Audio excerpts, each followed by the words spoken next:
Hello and welcome to episode 2 of season 2 of Studio Wesley Cafe.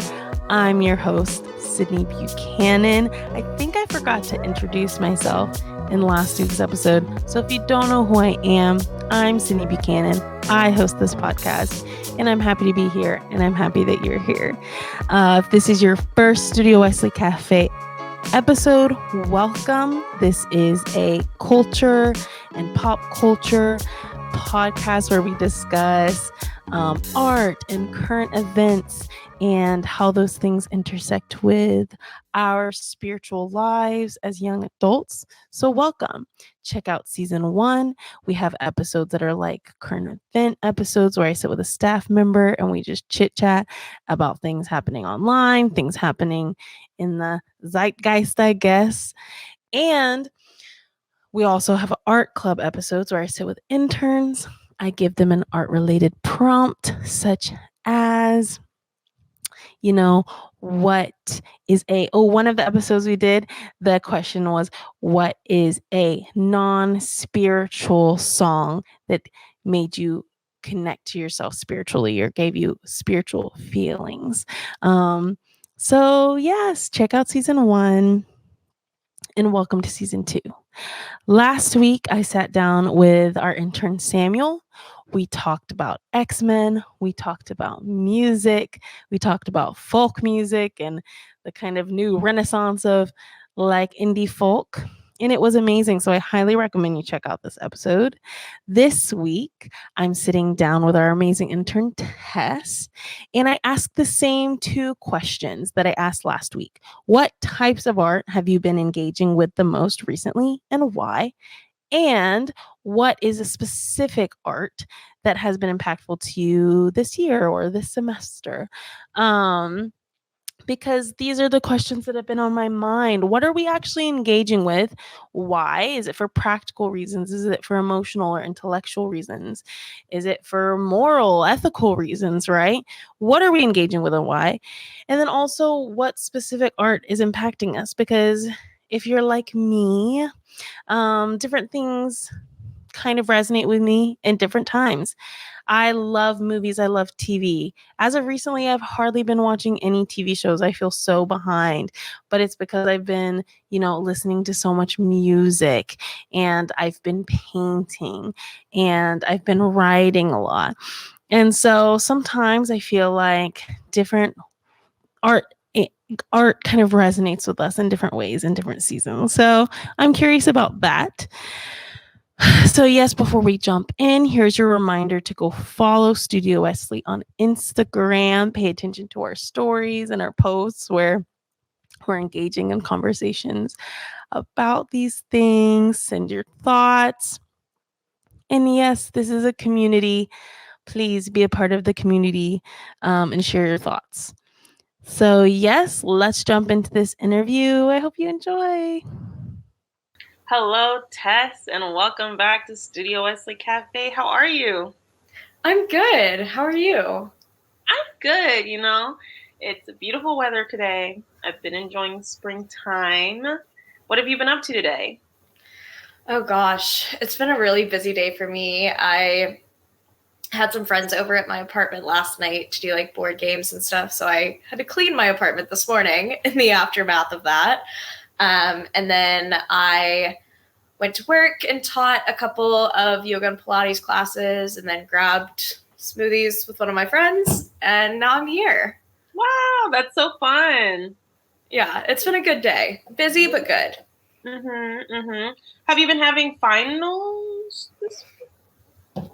Close. So this week was the last week of classes.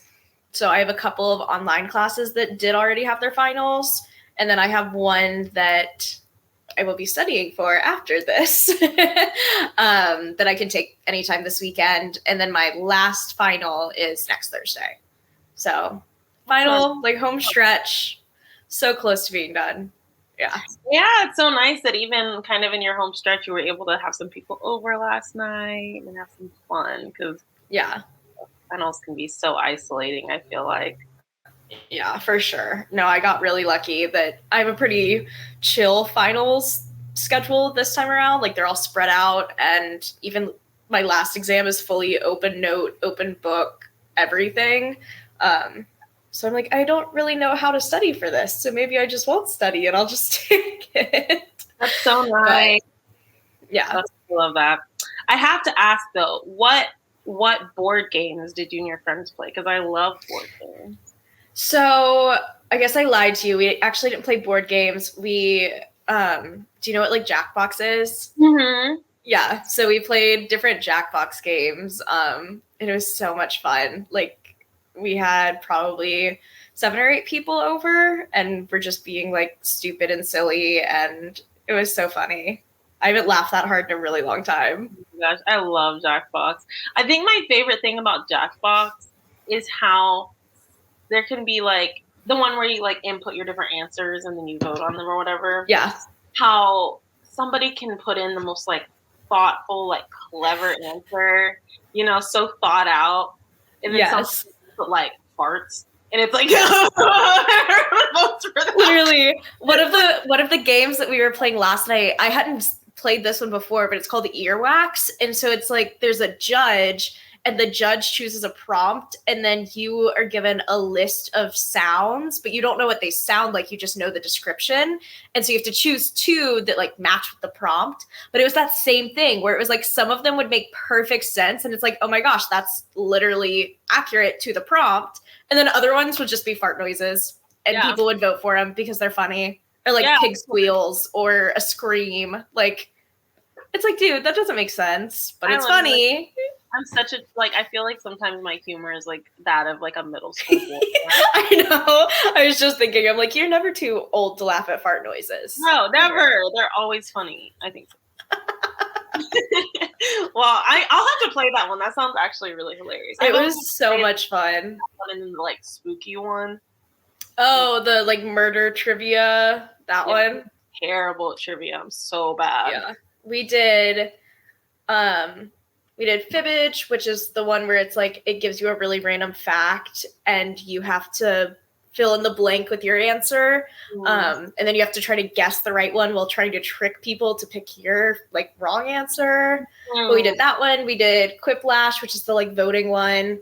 We did the sound one. Oh, and then we did one where you can like make t-shirts. So you just draw random. Have you played that one? That one's so funny. I had never played that before, and it's a lot of setup, and so I'm sitting here like having to draw and having to make captions. I'm like, I don't get what's going on. But then when it came time to pairing them up, oh my gosh, it was so funny. We actually, one of my friends ordered one because you can like, actually order the shirts. Yeah, it was like $20. It wasn't too bad, but it was funny enough that we're like, we can never wear this out of the apartment, but I need it. Well, just have it. Yeah. Like proof. That's so funny. I've always wondered, because there's been a few times where I'm like, I can't tell if I'm just being impulsive or if like I really actually kind of want this one. Exactly. No, it was definitely impulsive, but I'm proud of it. So I love that. I love that. Actually, the whole concept, and actually I kind of feel like this relates to what we're going to talk about, art, obviously, our art club, is like how it's like games like that really get you to be creative with people in a way that I feel like isn't really encouraged as much in adulthood, but like that inspiration, the like, oh, you get to make a sketch, this person gets to make a caption, and then somebody gets to like, it's like a little group project, and it's, I feel like, well, and even the fact that they don't give you like an idea of something to draw, you can literally just draw anything. I was like, ooh, this is fun. At one point I was literally just like looking around my apartment of like, what can I draw? Yeah, it gets you to think in a creative way. It's like, I feel like we need more things like that, more things to get us out of our zone. Yeah. So speaking of art and creativity, what kinds of art have you been engaging with this year? I know as a student, I'm sure you're busy and you're saying you work too. What kind of art do you feel like you even have the time to engage with, and how do you engage with it and why? Yeah. Besides stupid little drawings on t-shirts, I would definitely say that music is the thing that I engage with the most, because I cannot drive anywhere without first putting on a really good playlist. And then in my friend group, we kind of have this tradition of each month we just like make a new playlist titled that month and add a ton of songs to it, or like old songs. Like a couple of the ones in my April playlist, we were watching a movie that had a really good soundtrack, and I was like, oh my gosh, I forgot about this song.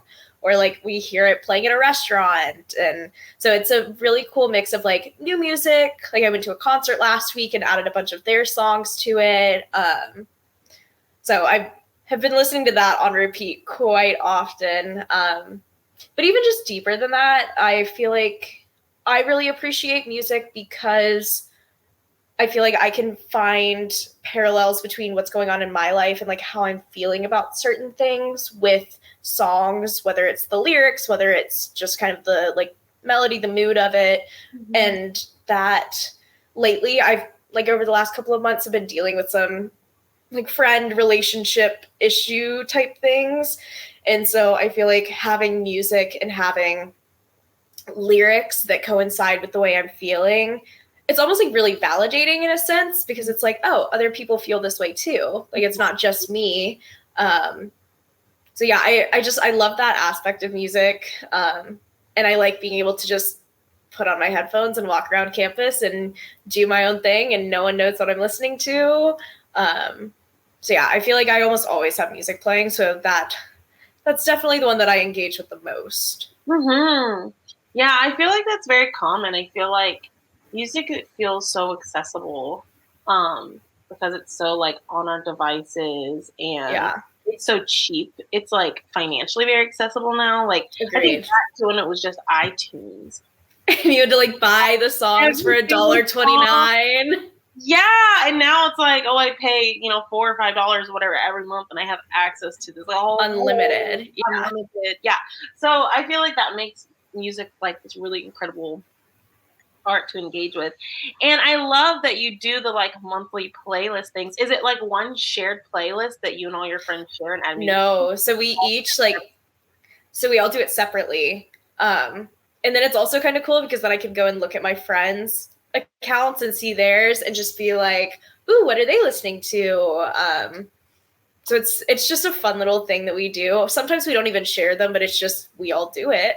And I really like it. It's also funny because at the beginning of the month, it starts off with like 3 or 4 songs that are just like rotating through on repeat. And now I think I'm up to like 4 hours in my April playlist. So it's just cool to see how it kind of transitions throughout the month. Yeah, that's such a sweet tradition. Such an interesting way to keep track of time, I guess, and like seasons. Because like first of all, I'm terrible at making playlists. Like I don't know where I just didn't get that skill. I feel like I'm good generally at curating things, but I start to make a playlist and then I want to add every single song that I've ever liked to the playlist, and the theme goes out the window. Or my theme is way too hyper specific, and it's like 3 songs that fit into this theme, and I'm like, yeah. Just these three. That's all I want. But no, I totally get that. It's almost like, especially doing it monthly, it's almost like a little digital scrapbook, because I can look back. Like last month was kind of rough emotionally for me, and so I can look back and just kind of appreciate like the songs that I was listening to then versus what I'm listening to now. It's really cool. It's a cool way to look back and like recognize how I was feeling in the moment. And it's fun too because you can think about all the different ways that music can you can relate to music in different emotional places. Because when I'm sad, sometimes I'm like, oh, I'm trying to sulk, I'm trying to just like be in this, and so I'm gonna put on my Phoebe Bridgers, or I'm gonna put on whatever to just like be in it. But then sometimes I'm like, I'm sad, I need to get out of this headspace. You know what I mean? I need something to hype me up. I'm gonna hype me up. So then I'm gonna be listening to very positive. I'm gonna be putting on Chapel Roan. I'm gonna be like, yes, I'm making myself dance even though I don't want to. Yeah, music is so like therapy in that way. Well, and I just lately, like over the last year or two, I've gotten a lot more. Partly living in Gainesville, like we have a pretty good music scene here. Like obviously we don't get big national tours, but we have a couple of venues that host smaller artists. So I've gotten very into the like indie all like music scene, and it's so cool because I've also like, I feel like my music taste, I'll listen to anything, but the songs that I really like are kind of in a very specific genre. And so it's really cool to see like all of those artists interacting or like collabing on songs or touring together and opening for each other. And then I'm like, oh my gosh, it's almost like, this is so good. Like, I know what I like. It's accurate. Like, I know how to pick things. So that's been really cool. And it's been so much fun to go to like smaller concerts that just feel more intimate than the big arena concerts that I like was used to going to. Yeah, it's so true. Honestly, I feel like it's the new, and this could be a whole topic in and of itself, the way we engage with music artists specifically. I think a lot about how complicated it is to engage with the big name artists like Taylor Swift, or engaging with artists like, you know, I'm trying to think of other really big pop art, Beyonce, or, you know, these really huge mega artists.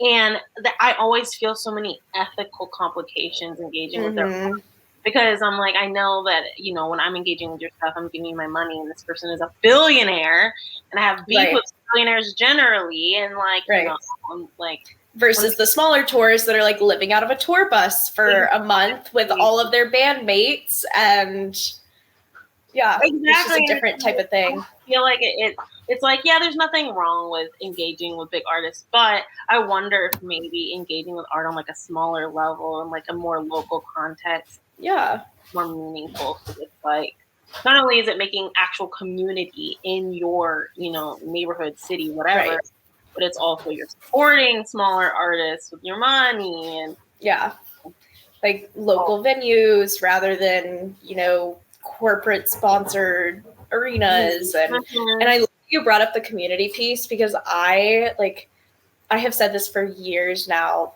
of just like, I don't know, there's just a feeling that you get when you're at a concert with hundreds or thousands of people all like screaming the same lyrics to the same songs. Like, not to get super preachy, but it feels like worship. Like, it feels like a form of worship, even not like godly and religiously, but just like everybody being there together for the same purpose, like all these different backgrounds, but we all have something in common for a moment. Like, I just love that feeling so much that I've literally bought tickets to like 4 different concerts this week. So please pray for my credit card. But I'm like only the one, and I'm going to have so much fun going with friends to them. And I like, concerts are one of the things where I'm really like willing to spend money on. Yeah, me too. I feel the same way. And I always tell myself, I've never regretted spending money on a concert. Like, I can't think of a time where I've been to a concert and been like, I shouldn't pay for that. Afterwards, I'm like, thank God I paid for that. That was such a good experience. And I really do think that engaging with music specifically, and like coming together and singing these songs, you know, like you sing them on your own and you like make this connection to the words, and then you sing them with a bunch of people. It is spiritual. I argue that it literally is a spiritual experience, and it's something actually very important, specifically when it's the context of like not a religious space, because you are going to connect with all these people who you have otherwise maybe nothing in common with, people who maybe you would have never shared another space with, people who have different cultures and lives and backgrounds as you. You're able to like connect, and it's so magical. I love it. Yeah. So a little shift in, I guess, topic. Not really though. What is like a specific art piece or body of art or type of art that you've been connecting with this year that's been impactful to you in some way? And it can be any medium. Okay. I mean, I already spoke a little bit on the music piece of just like being able to relate to lyrics and like songwriters and things in that vein. But I feel like one thing that's been really impactful for me, both like my mental health, my physical health, everything like that, is I teach yoga at a studio here in Gainesville. So obviously I teach, but I also take classes there. And that's been really important for me for like a variety of reasons. I I think it's I think the most impactful thing that I've grown to do this year versus I've taught here for a couple of years now is that I've really become in tune with like how I'm feeling in my body that day. And do I want to take a class and literally just lay on my mat in a heated room for an hour? Or do I want to take a class and like really move freely and just judgment free, kind of like do whatever feels good? Sometimes I take classes and I do exactly what the teacher tells me to do. Sometimes I take classes where I'm like, I hear you, I'm going to do this thing because it feels better. Like I'm proud of like my ability to kind of piece that out. And that's definitely something that I've discovered more this year than years past. But yeah, I feel like yoga and just like movement in general can be a work of art because it's like how you express yourself. But I almost feel like yoga specifically is more of a like, how do you express yourself to yourself, if that makes sense? Like, it's a way for me to figure out how I'm feeling and like tell myself how I'm feeling versus, you know, it's not like the person next to me is judging, oh, she seems tired today. Like, it's just, that's not what happens. So it's been a really good place for me to go and just focus on myself and kind of tune out some of the other stuff that's happening. And then on the teaching side, there's artistic components there too of writing sequences. And like, I love finding really cool transitions between shapes that are like unique or just feel really good in my body. Making playlists. I know you don't like it, but I love making playlists and just like being able to follow the flow of a class. And being able to like share music with people. There is no bigger compliment than when someone comes up to me after class and is like, I loved your playlist. Can you send me the link? And I'm like, yes, absolutely. You just made my day. So like on both sides of it, I feel like there's a lot of art happening. And that's been really, really, that's been a really good outlet for me this year. I love that so much. I like haven't really before, I guess, this moment, really thought about yoga as an art form, but like as you're talking about it, I'm like, yeah, that absolutely is an art form. It's so interesting. Yeah. So many things we can do can be art, and maybe we wouldn't classify them as like, you know, any particular way because there's so much nuance in it. I think especially yoga because it's been kind of co-opted by fitness culture. Yeah. A lot of times people think of like fitness as being completely separate from like spirituality and spirituality. Yeah, exactly. Yeah. But like our mind and our body are so connected. It's like how could they not be? You know what I mean? How could it not be art? Yeah. How did you get into teaching? So my freshman year, I moved up here during the summer just because I was kind of ready to get out of my hometown. I was like, I'm ready. I've always been independent. So I was like, I just want to be on my own and figuring things out. So I moved up here during the summer, and Gainesville is like a quintessential college town. So when college is not like fully in session, it's kind of dead and there's not a whole lot for an 18-year-old to do. So like I explored the city a little bit and found some really cool places, but I also found this yoga studio and they do like an intro month for $30 and you can take like as many classes as you want. And so I did that and I started taking classes, and it's really funny because now I teach hot yoga. And that was the style that I was like terrified to try. I think I waited until probably the last 3 or 4 days of my month to like actually try it. And then once I did, I remember calling my mom when I got in the car after class and I was like, that just kicked my butt, but I loved it. And so I started taking those classes more consistently and like fell in love with a couple teachers who I just like frequented their class. And one of them helps to lead the teacher training for like the hot style specifically. And so she just kind of kept planting seeds and she's like, I think you'd be really good at this. Like, I would love to see your presence as a teacher, all of these things. And so my freshman fall, like less than 6 months after moving to college, I was like, you know what, I'm going to do it. And so I took a teacher training at the studio. There were literally like 5 of us. It was a really small group, but I was so transformative. Like, obviously you learn how to teach and you learn how to like manage the time and how to formulate playlists and things like that. But it was also just cool to like be corrected in my form and alignment by people who are literally looking straight at me instead of 25 other people in the room.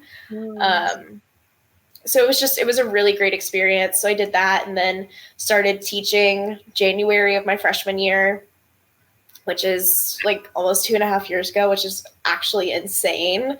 And now I'm like one of the co-leads for the teacher training. Like, I get to sit there and teach people about the style, and yeah, it's a really cool like experience, and I feel like I've learned so much from it, and also gained like confidence, public speaking, like just being able to stand up in front of a room, and also being able to stand up in front of a room and be like, hey guys, I've had a rough week, like I'm here. I'm here. That's kind of all I can give you right now. Like, it's such a cool experience that I feel really grateful to have found so early on, because I've been able to really see myself grow through it instead of finding it like my last year and just having it for a year and then being done. So I'm really grateful that I got into it early. I'm like the studio baby. Like, everyone, when I first started working there, thought I was like 25, and I'm like, no, I'm 18. Oh, that's so young. Yeah, when I turned 21 this year in January, everybody like took me out for drinks. They're like, the baby's all grown up. Oh, that's so cute. That's so sweet. Yeah. There's something so like, I don't know, like I'm thinking about, so I grew up dancing, and I was like in this like pre-professional like ballet school. Like, when I tell you all I did was dance, like at ballet, like I literally like did school, dance, that's it. And did some stuff at church or whatever. And so movement was a really important part of my artistic expression, like my whole life. And I loved it, but culturally there's a lot of issues in the like dance world when it comes to issues of like fat phobia and anti-blackness and all of these things. And so it kind of put this like bad taste in my mouth when it came to like engaging with it in certain ways. And of course I've healed a lot of that, but I think a part of it is like, with the dance I was doing, at least it was about dancing in preparation for like a performance. And so the art was kind of always like, we're practicing so that somebody else is going to observe this creation. Somebody else is going to observe this movement. But something about yoga, I think it honestly probably has to do with its roots and like an Eastern spiritual practice, is like, it's about being present in that moment. You're not practicing to perform something. You're not thinking about it that way. It's about like what you said, like creating something and experiencing something for yourself. So it's like you're the artist and you're the art at the same time. Like you're making it. Oh, I love that. And that's like really beautiful. And I feel like a really beautiful way to engage with movement. And I feel like movement, and I don't know, maybe you might agree or disagree, but I feel like a movement is like one art form that a lot of people get really shy about and get really nervous to engage with. So like, well, and I love when I have teachers who say something along the lines of like, there's no such thing as like being better at it one day than another. Like, it's just different. Like, you just feel different. You've fed your body different food. You've gotten a different amount of sleep. You're under different stressors, like all these things. There's no better or worse. You're not like working up to some like accomplishment. You're just there. Like, you're just there in the moment. And I feel like in today's world, at least for me, it is so hard to force myself to be present. That like, I need that forced like 60 minutes of my time to just focus on that. Mm-hmm. And it makes sense why you like hot yoga. I used to take a few hot yoga classes. They called it Bikram. I don't know if there's multiple kinds of hot yoga. It's so Bikram, little history lesson. Bikram was the one who brought hot yoga basically to America, and like really commercialized it and everything. But there's a whole like docu-series on Netflix about it. He's not a good person. Oh my God. And yeah, it's kind of bad. Like, was just very aggressive in classes and would like push people past their limits. Like, they used to lock the doors so that you couldn't leave the rooms, like forced you to stay in the rooms. Like, very cutthroat, like competitive ballet stuff, like that sort of like stretching your leg above your head, like that sort of thing. And then he got into all of this like financial drama, and I'm pretty sure he's hiding out in some Latin American country at the moment because yeah, it's a whole thing. But basically, so his name was associated with it for a while, and he's the one who he like tried to patent the sequence of 26 poses, and the government was like, you can't patent that. Like, what? So that's why his name's associated with it. So like the style that we teach, it's pretty much Bikram, but we refuse to call it Bikram because we don't want to be associated with him, if that makes sense. Yeah, that actually is, I'm so glad I tapped into that because that's so interesting because I had no clue what even that name was, why it was called that. Yeah, well, and it's like you can tell when people come into classes and have been at like more traditional Bikram studios because they're the ones who are like pushing themselves, and they're like, I have to do the hardest variation of this shape. They like breathe so like strongly, like they're kind of intense. Yeah. Which like respect to it, but I could never. Yeah, and that was my experience, was like that. I think that honestly, in hindsight, with what you've shared with me, the studio that I was doing it at, they were very intense, and I got in trouble because one time I felt like I was gonna vomit because it was so hot, and so I left the room because I was like, I think I'm about to puke. Exactly. And like, why would you punish someone for that? Like, the teacher came back and was like, I understand that you're like, you felt bad, but like you really cannot leave the room. And I'm like, I was gonna puke everywhere. Like, what do you want me to do? But anyway, so that's funny to know that. Side note. And so they were like, but that also is interesting because it's like, I don't know, I feel like it's one of those like there's so many interesting aspects to doing things that it's like you're putting yourself in this kind of like uncomfortable space because it does force you to be present. Like being in a hot room where all you can think about is breathing and sweating and how your muscles feel. Sometimes we need that. Like and especially in this culture where it is so hard to be present. Like nothing in our culture is encouraging us to live a very present, embodied lifestyle. It makes sense. Like that is what sometimes we have to come to like force ourselves into presence, force ourselves into embodiment. So yeah, that's really cool. Yeah, no, and I mean, even before you post that question to me, I had never really thought about it as art. But then the more I started thinking about it, I was like, it really is an art form. Like, but I like looking at it as it's more of an art form for me than something that I'm like doing to show other people or like to express to other people. Yeah, I think that's so beautiful. And honestly, I feel like that's definitely something I'm going to carry with me because I love yoga. I really, there's a lot of free yoga here in Atlanta, and I'm always like doing free yoga, and it's something that brings the community together. And really about that in the ways that I'm moving my body as art, even if it's not art I'm making for somebody else to consume. Sometimes art isn't about consumption. Sometimes art is just about experiencing it. Yeah. Just present with it. And that's so beautiful. I love that. Yeah. Well, thank you so much, Tess, for sitting with me and chatting with me about what you've been up to and about art. I really appreciate your perspective. And absolutely. Thank you for having me. Of course. I hope you have a good rest of your day. Thanks. Thank you for tuning in to Studio Wesley Cafe. I'm thankful to Tess for sharing her experience.